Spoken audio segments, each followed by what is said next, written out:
All right. Hey, How's it going? how you doing? I'm loving this groove we got going. Yeah. Nice. All right. How's it going out there, everybody? How you doing there, Jeffrey? I'm excited, man. I'm great. Why are you excited? Because we're going to talk about the things your IT is not providing you, right? Your IT company is not providing you. What else what else is there to speak of?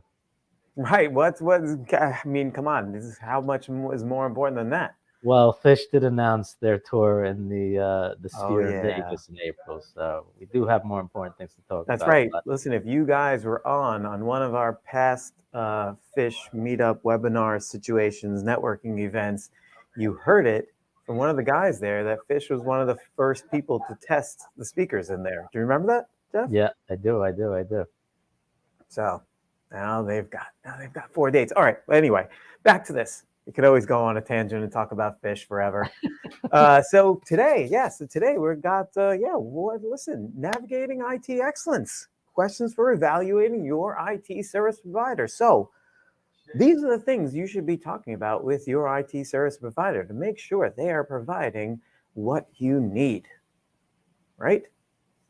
Yeah, I mean, when we speak to new prospects, a typical meeting is, yeah, everything is pretty good, and then as we peel back the onion and we explain our offering, it's like, oh, we don't get that, and we don't get that, and I don't think we get that either. So now it's like, oh, maybe we should think about, going back to our provider and saying, how come we're not getting this? So it's interesting, and there's a lot to talk about, but. For those of you that don't know, we put on these webinars regularly. I'm Jeffrey from RCS Professional Services.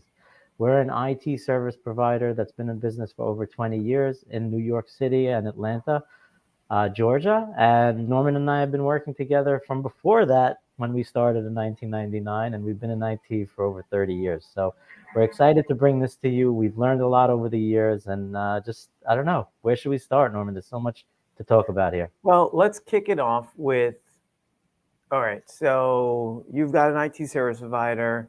They're doing help desk for you, or they say they're going to do help desk for you.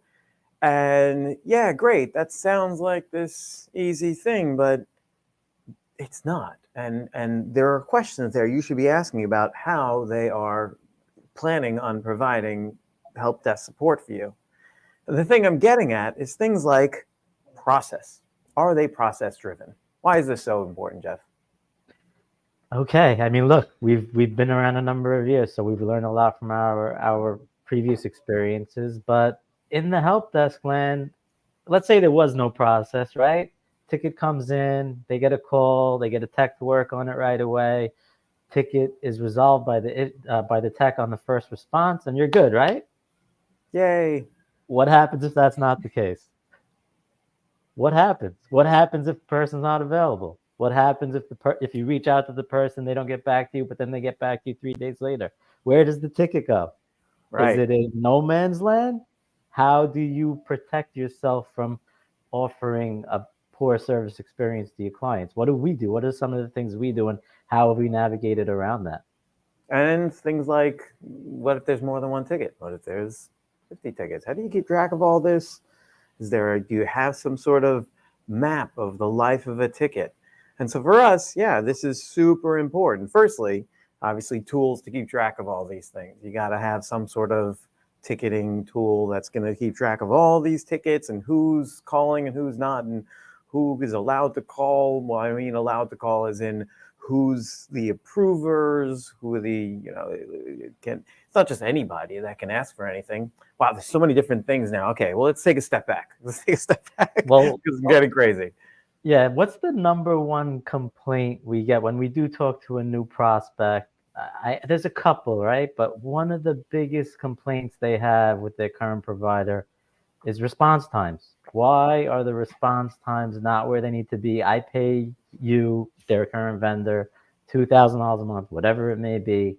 How come I called and no one has called me for 4 hours? Why is process important and how does it help that? Yeah, so it's interesting. I remember back in our past when we had less process than we have now. You can throw all kinds of people at the help desk. Like you can hire tech after tech after tech, but if you don't have any process, your response time is still going to suffer. And that was like when we really implemented good process on the help desk, that was one of the first things that improved was response time. And it improves because, well, for us, it's things like, first thing is there is a triage, right? Triage the ticket and gets a good understanding of what's going on there.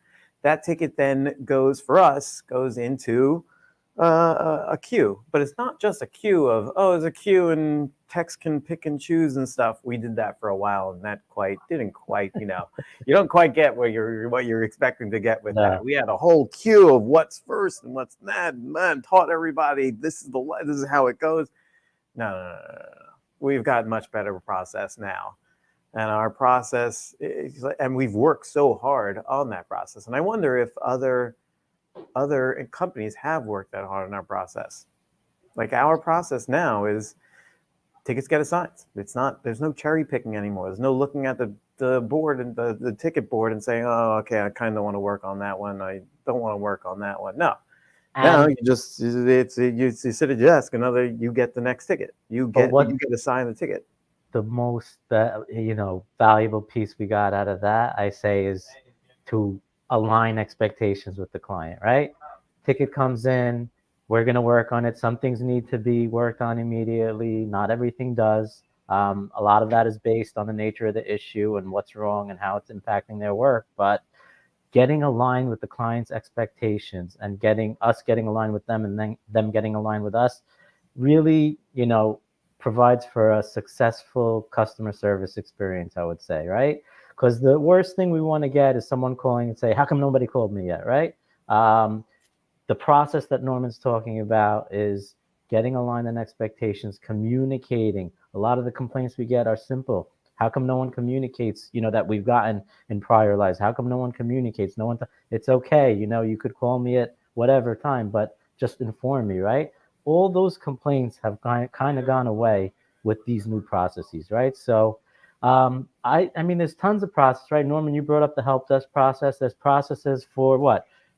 Project delivery, patching and updates, security updates, et cetera, et cetera. So one thing that we come up against when we come up with weaker providers, I would say, is the current vendor doesn't have well-defined processes. And as a result, customer service suffers. Would you agree with that, Norman? Yeah, definitely. So that's a question you should definitely be asking. Do you guys have process? And And what do you process have is process around? not something that you can build in a day, right? I mean, these are things that have evolved and we've been changing and forming over the course of years. So it's not something that changes overnight. And one of the things you have is, if you look on our website, is we're very clear on our core values. We're big into continual improvement. One of our core values is to progress every day, right? And forming better processes over time and as things evolve and change in the world is a something that you have to do on a proactive and regular basis. It doesn't quite happen on itself, right? We have strategic coaches, business coaches. We're part of peer groups. We're learning from competitors and what others do. It happens to be a great and friendly industry. So just being exposed, right, and talking to other providers and vendors and in our communities, right? We're going to trade shows, conferences on a regular basis. I mean, we're going to talk about research and development as one of the things, but constantly learning new things, constantly evolving, constantly working to make your service delivery better, your customer experience better. That is another thing that we find that some IT companies just don't provide. I mean, do you find that when we onboard a new client that, they didn't quite have that and that's why they made the jump, Norman? Oh yeah. Oh yeah. I'm sure you guys in sales see that a lot. That's probably not the first thing you hear. I mean, we definitely hear. What would you say is number two, right? So we have continual improvement. A lot of that is process. But wait, time out. Just so you Yeah, guys know, like people will say they have process. I kind of wonder how many take it a step further. We've got a meeting every Friday to go over process. We have a process to make process. So we're like he's talking about continual improvement. Yeah, we have that meeting every Friday. We go over all right. kinds of things, issues that we see to constantly improve our processes. And we're going to talk about tech specific things, maybe a little bit about security and, various features and capabilities that you could bring into your organization through the products and cloud side of the business, right? But when you're talking about your provider, right? Ultimately, you want to have a great service experience. You want your employees to be happy. We've gone into situations where we took over an account just because the employees couldn't stand their IT provider, and they were actually losing employees because of their unhappiness with the IT experience, right? So it kind of maybe sounds boring to some people. Process. The word itself sounds boring, right? But the value that it provides, right? A great experience, right? You go to certain retailers, I don't know if it's Apple or Amazon, right? It just works, right? You don't have to think about it. There's no complaints, right? You know what to expect, you know what you're going to get, you get it on time. All that is because they have great processes, right? And resources and infrastructure, which we'll get to. So, what's your number two? Let's vote on what the next one is to talk about. I know we spoke about a couple in there, but where do you see when we onboard a new client and they're like wowed by like, okay, this is something we're doing that we never even saw or heard of? I'm going to say account management along the lines of setting strategy, roadmap, that sort of thing. Right. I kind of feel the same way. I would have voted the same number two. We did not pre-plan Woohoo! that. All right. I vote So that way because I'm part of the account management team. is that why I always envy you, No, but I man, do because think it's super important. so what is it that you do? Tell us what you do. Yeah. So there's so much in there, right? Like what do you find is the most rewarding part of that part of the business? So we're talking about strategic and advisory work on a proactive basis, right? Not and some prospects we come up to, they say, yeah, everything's great. There's not much going on. We don't have much of a need for IT. And then I start peeling back the conversation, the onion, whatever you want to call it. And it's like, well, this is what we do. And we meet with our clients on a regular quarterly basis and we go over everything that we've learned. I mentioned in all these trade shows, right? Microsoft's coming out with their Copilot, which is their AI tools that are going to be built into Office 365. We're chomping at the bit to that to be released to our client base, right? So, what are some of the things that you feel great about when you talk to our clients and you're providing them this strategic and advisory work? What is it that you feel you're providing that they maybe not we're not getting somewhere else or are not? So you asked what the most fulfilling part of this is. And I think across the account management team, we would say the same thing, which is we strive to understand our client's business. So we have a whole conversation with the clients where they explain the business in detail.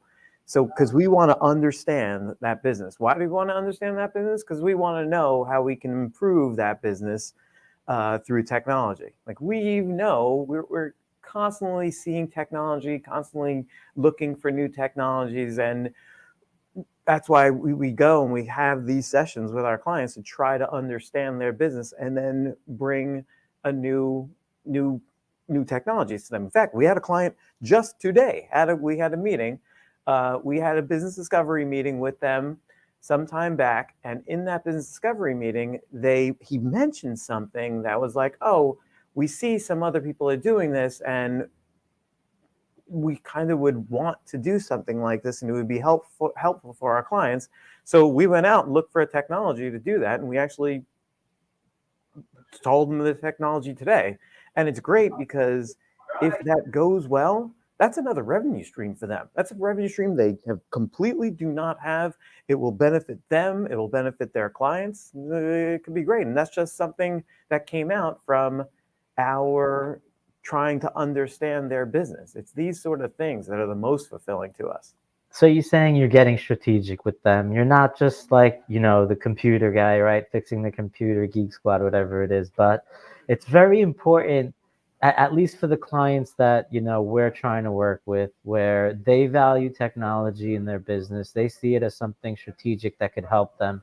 And if they did have better technology and more efficiency and better security, that their business is going to go, grow faster and go further faster, right?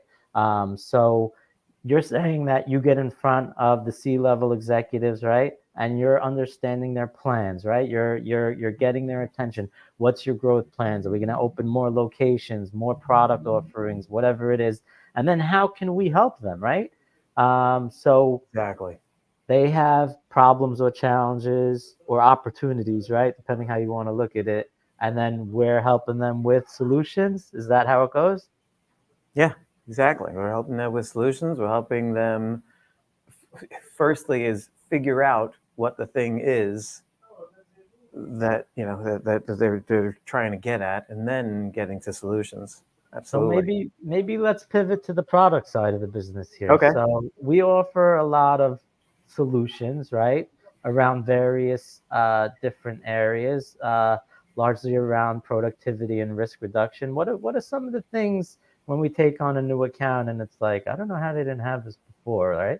What are some of the things that you see? I wonder what's in your head, because you're the one leading the charge on that. You mean besides security? Security, besides security, yeah. I don't know where we start here, but there's so many things, right? And it's constantly evolving and it's moving so rapidly. So if you're really not doing this, then you're falling way behind your competitors. But yeah, security. Tell me about security. What do you got? Security. Security is one of those things of you just have to do it. As Jeff knows, we've talked about security so much for the last I don't know how many years that I'm a little over talking about security, but it's one of those things you just need. You have to have it. And sometimes clients come to us and it's like, I don't understand. How do you not have this? How do you not have this So baseline of security? It's crazy. what are without getting too geek on everyone, what are some of the things that we really make sure our clients have?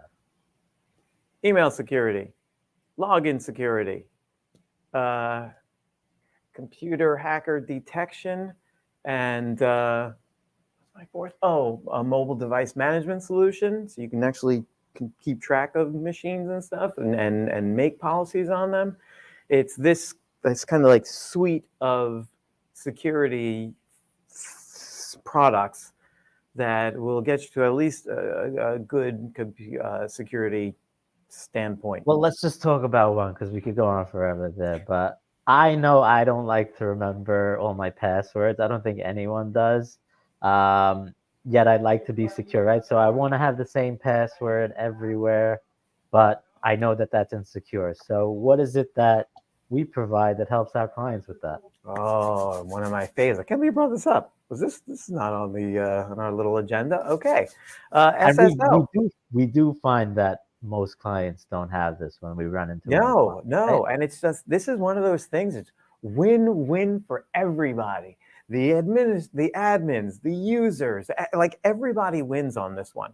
It's called SSO. It's single sign-on, and what it is I've got my Microsoft login because we happen to be we use Microsoft as our email.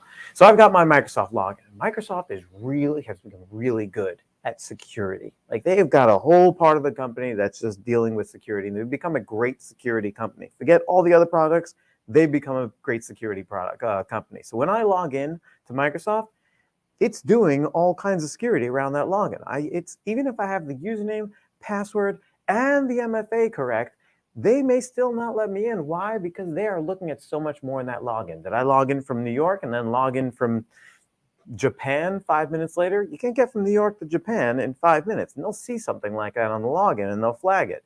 Okay, great. So Microsoft's got all this security. Well, we also have, as I mentioned before, we have a ticketing system. We have a number of different systems. We have a ticketing system. We've got systems to manage computers, all of that. When we log into our ticketing system, great, that company makes a ticketing system. You know what they don't do? They don't do security. They do a ticketing system. So if you have the username and password, you're in. Okay. Not good, not good.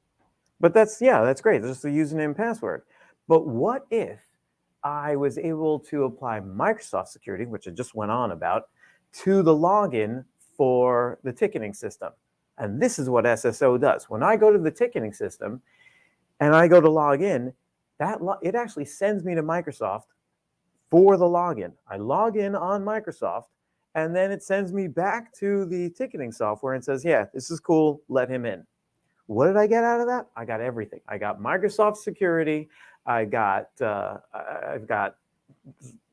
into the app without, whatever, and I was able to use the only one login. I didn't have to remember the login for the ticketing system. I just have to remember my Microsoft login. In fact, if I'm logged in on my computer to Microsoft, I don't even have to do a login. I just go to the ticketing system and it takes care of it because I've already logged in.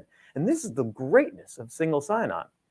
I love single sign-on. We find this at a lot of most 9 out of 10 clients when we come in, new prospects that we start doing business with. There's no single sign-on. We all have, dozens of applications. I know I have Dropbox, Box, Office 365, HubSpot. I even have a Google account still, right? But we just use one password, one two-factor challenge. Like you said, a lot of it's already cached on the computer. You don't have to do a thing, right? So one thing your provider may not be providing you, ask them for single sign-on. Single sign-on is awesome. It makes your life so much easier and will boost your productivity and security. What else on the product side do you see that we're finding that a lot of new clients don't have, that they actually would want and appreciate and make their lives easier? How about that recent DLP one? Oh, wow. Yeah. Especially now with remote and mobile. Why don't you touch on that a little bit? What is DLP? This has actually gotten to be so important. It used to be like, oh, you went into the office and you worked on your computer in the office and the files were on the server and that's it. And you were outside of the office and you didn't have access to anything. But now we live in a totally different world. People are working from all over the place, and some companies don't even have offices, which means that your information is everywhere. And you need to keep track of this and make sure it doesn't get outside the organization. And that's what DLP does. So for example, for us, DLP stands for data loss prevention. There you go. I was quizzing you, man. I had a hesitation there. Data loss prevention. So yes, but for example, for us, obviously data is super important for us because our systems are key to a whole bunch of our clients. On my phone, if I go to, I go to my email, my Outlook email. Again, I said we were a Microsoft shop. If I go to my Outlook email and I try to copy something from my Outlook email to somewhere else on my phone, like WhatsApp, Notepad, like WhatsApp, yeah, like WhatsApp, and I go to paste it, it says you can't do this. Why? Because we have DLP enabled on a whole bunch of stuff. But yeah, we're making sure that the information can't get outside the organization. It's these sort of things of, good luck. You know how many times Jeffrey has complained to me about the fact that he can't copy and paste from one thing to another on his phone. He's like, well, how do you do this to me? I'm like, I do this to you because I am keeping our data where it should be. So that's the thing. Like, ask your provider things like, hey, are we protecting my data? So if there's a sensitive spreadsheet with like all your customers and key contacts, and it's an industry where those contacts are hard to find and figure out, right? That's something that you could protect through DLP, and Microsoft does this, yeah? How does Yeah. it do it? How does it do it? You mentioned on the phone. How does it do it on the computer? Sorry, which thing? How does it prevent the leakage? Like, how does it do it, right? Oh, yeah. Okay, so this is great. Microsoft's been thinking for a long time, huh? Yeah. Yeah. So if I were to try to email out a credit card out of my Outlook, Microsoft's going to flag that. It'll actually stop that email. If I tried to email a social security number, it would flag that and stop it. There's all kinds of things there's all kinds of rules you can set based on what kind of company you have to make it so that you can't email certain things. I'm gesturing over there because that monitor is the one that I keep my email on. Yeah, so Microsoft has all sorts of tools and products that prevent data leakage from the organization. If you have sensitive information, proprietary information, you're a design company and you make, cutting edge designs that you don't want your competition to have access to. Maybe a designer is going to leave the company and use them at their own shop or their next employer, right? You could protect that information from leaking outside the organization through data loss prevention products. Microsoft has some of that. Google has a lot of that. Definitely talk to your provider about that. What else? What else do we have on the list, Norman? How about projects? What would you say project delivery should look like? Do you feel that a lot of times when we pick up new clients that they were unsatisfied with how projects went in their prior life? Oh yeah. Oh yeah, What yeah. We've actually worked really hard. We've worked a lot on our project process. what's so hard about just delivering a project? Why is it so difficult? It's you really have to get all of your ducks in a row in a project, including communications with the client. It took us a while to actually get that one right. Right. Communication What with the client. When's the project starting? Okay, here's what's going to happen when the project is going on. Here's your weekly update of how the project is going. Okay, here comes the next step. This is what's about to happen. Communication is a key one that I think I'm not so sure everyone gets right. No, that's a huge thing, right? Like you mentioned, back to what we said with the help desk, getting aligned with the client's expectations, agreeing on dates, agreeing on what to expect, explaining what to expect. Projects are generally created and going to be impacting a huge amount of change in the organization. It's usually something new introduced to the organization or a migration from one platform to another. And users are shaken up when they, if they're not well informed, right? They don't just want to come in one Monday morning, 9 o'clock, and what happened to my Outlook? Like, where is this or what is that, right? So it's really communication with the key stakeholders, our counter contacts on the other side, at the client side, and just making sure they understand what we're doing, when we're doing it, and communicating properly, right? I think this goes back a little bit to what, Norman, you started with in the beginning, process, I right? was about to say that. I was thinking the exact same thing. Yes, absolutely. So really, like, there's overarching things we're talking about here, but you want your provider to have solid processes, especially when they get a little larger. I don't know if you guys have one person, IT person, consultant out there, and everything's in their head, and they don't have to delegate or work in a team. But when you do grow beyond that, if you're out there, right? Having processes when multiple people are involved and the baton is being passed from one place to another, from the project coordinator to the project lead to the guy in the Exactly what I was field, thinking. right? Like, how Mhm. does that all get orchestrated, right? You have to have good process, you have to have coordination, you have to have communication. So if you feel that your projects haven't gone so well, talk to your provider, ask them how they can make it better. Big thing I would say, communication and coordination. You have to have that orchestrator when it comes to project delivery. What else do we have on here? Anything else interesting? I mean, I could go on for hours on this, but I don't want to bore everyone. But uh, I am now. I'm thinking of a couple like, which one do I want to go to? How about, well, Esther's around here somewhere. You know what I'm going to say? If it's Community. Esther, yeah, it's got to be community, right? Mm-hmm. So when we have a client that says, I need X, right? Whatever it is, I need someone to help me get a CRM, right? Or marketing automation software, or we're getting a new office and I need a general contractor, right? What other, like, all over the board, right? Not just IT, right? We Esther has this community of people, resources, professionals. I don't care if it's a banker or a lawyer or whatever it is, right? We can always make introductions instantly. I feel like it's instantly, right? Oh yeah. How does that provide value? And then back, I think it touches on your area as well, where account management, right? Yeah, Like, we lean on it a ton. A ton. how is that, right? So we spoke about account management. You're talking to the owners of the companies, the C-level executives. You're asking them their plans. We're finding their challenges, opportunities, right? And then there's something that we don't necessarily do, right? So how do we help Exactly. them with the community? Yeah. So again, we try to get to understand their business, and we identify a need, and then we reach out to our community and say, hey, there's this need.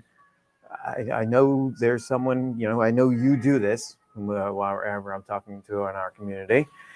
Let's see if you guys can get together and make this work. And it's great because we don't only, there are some times when we don't only have one person in the community we reach out to. We've reached out to a few different people so that the client could check out a few different concepts along the lines of what they're trying to do. It's great for the client because they went from nothing to, okay, here we go. We've got this thing and we can keep moving forward. It's all about the ability to keep moving forward, and it really helps our Resource. clients keep doing that. Moving forward at the right pace, right? Even stuff that we do, that where we, start, and we do have some place where we, stop doing certain services. I wouldn't say stop, but there's something that we don't do. We have a community of people where we can bring in a team so that we could give and provide an end result for any sort of initiative and project. So I'd say community is like a huge one, right? Yeah. So the question is, I think the question to a provider would be, how are you building that community? How are you building that community and keeping things up to date? And I am sure, Jeff, you've participated in some of these. So how are we building that community? Oh, we have events. Esther, we're big on networking. We have the In This Together roundtable, which Esther runs. That's happens every Tuesday morning, I think. It's virtual.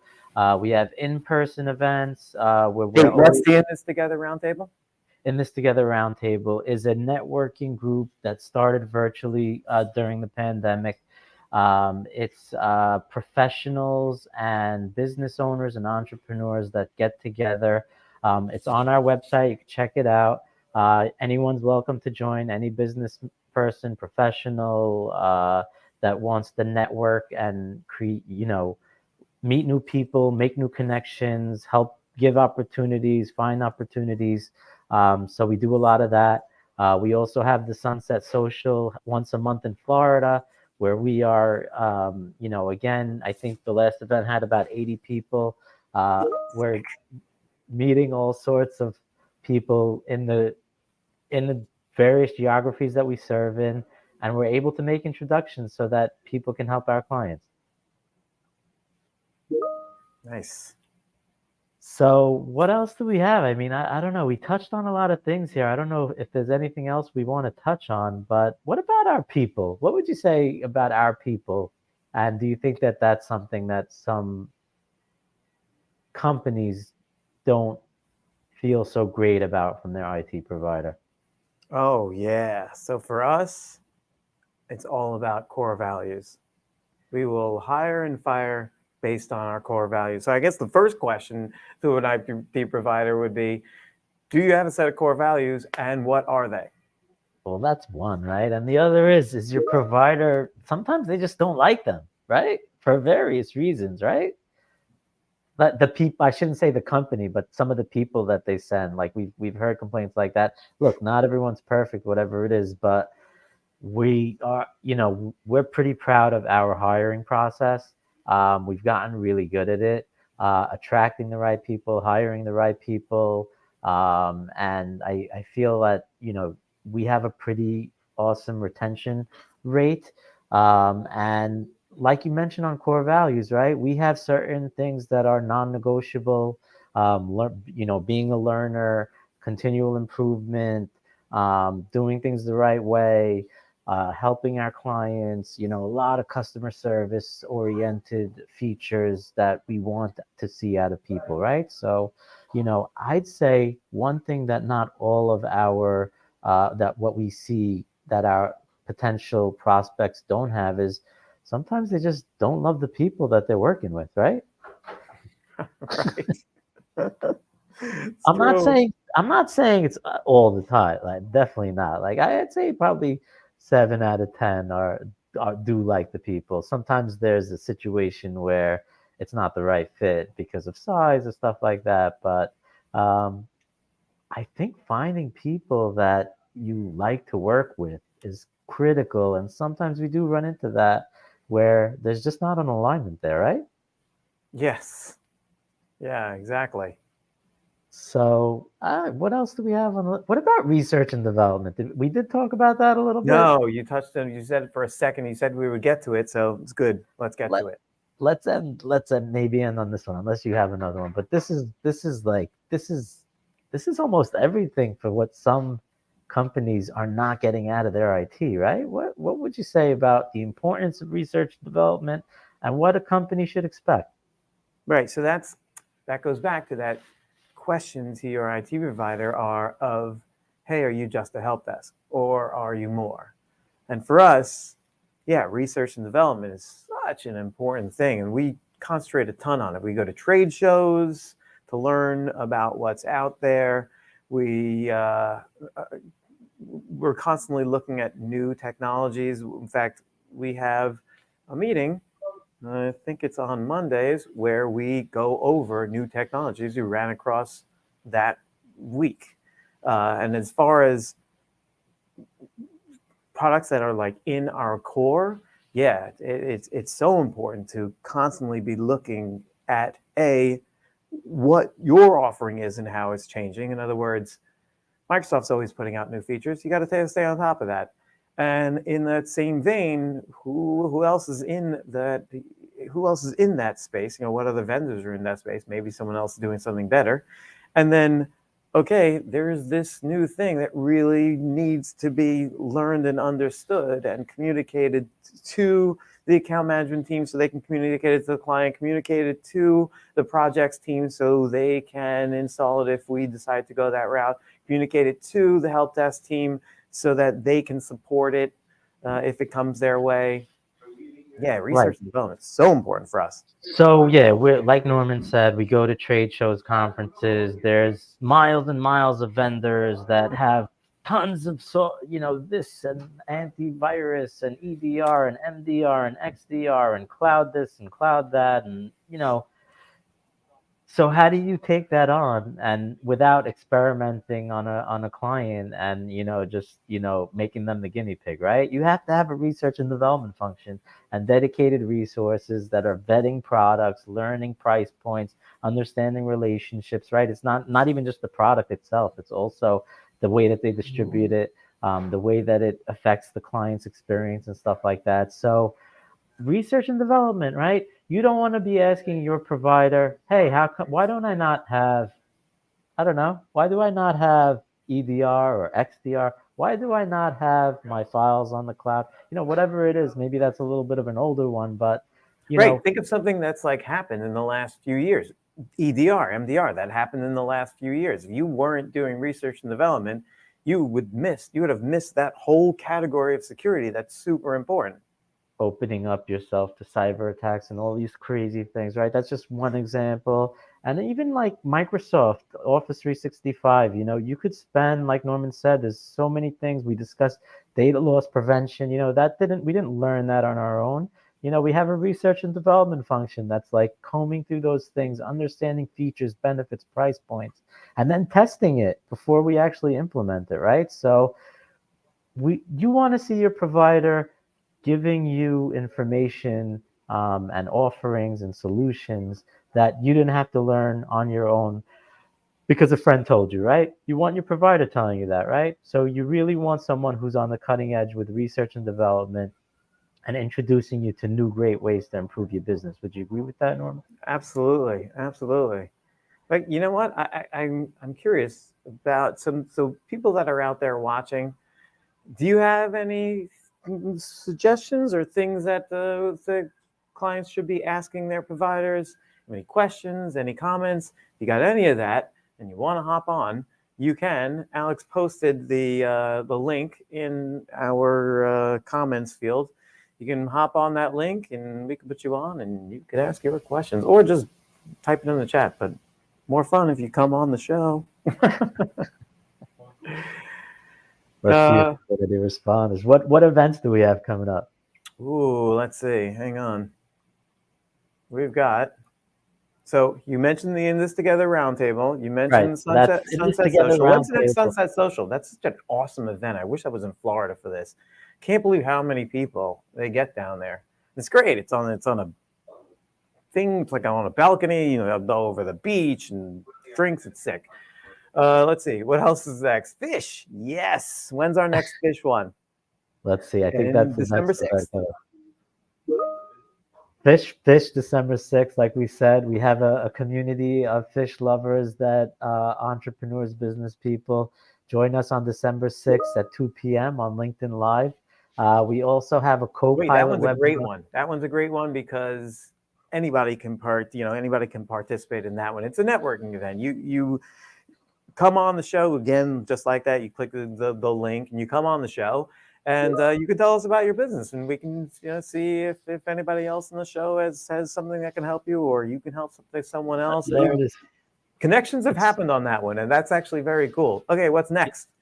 Microsoft Copilot. Yeah. For those of you who don't know, I'm sure you heard about a little thing called ChatGPT. Microsoft is implementing it and integrating it into Office 365 and many other things and many other products. That's just the tip of the iceberg. That's January 23rd at 2 p.m. We have our Sunset Social. Norman, if anyone's in South Florida, in-person event, drinks, networking with businesses and professionals. That's Thursday, February 1st at 5 p.m. I would love to go to that one. Maybe we should go down there and visit Esther. I think we should do that. I think that's a great idea. Yeah, especially on February 1st, where it's going to be pretty cold here. All right, so I think we covered a lot over here. If anyone is looking to share some of their experience, tell us what they feel that their provider is not providing them, or share some experience, please hop on. If not, we're going to sign off shortly. Norman, is anything else we wanted to cover? Yeah, there's always more stuff in here, but we can leave stuff for another time. Just get your questions out there. Things like process. How are you improving? How do they have process? Is it a good process? How are you improving your process? Things like we didn't even mention the idea of a customer portal. Things like, oh, can I see my tickets somewhere without actually having to call you all the time? Do they have account management? Is account management just, oh, we're going over reports, or is it actually digging in and trying to understand your business and seeing ways they can make it better? What else? Continual improvement. Like you must have heard, we are constantly trying to improve the business. And security, yes.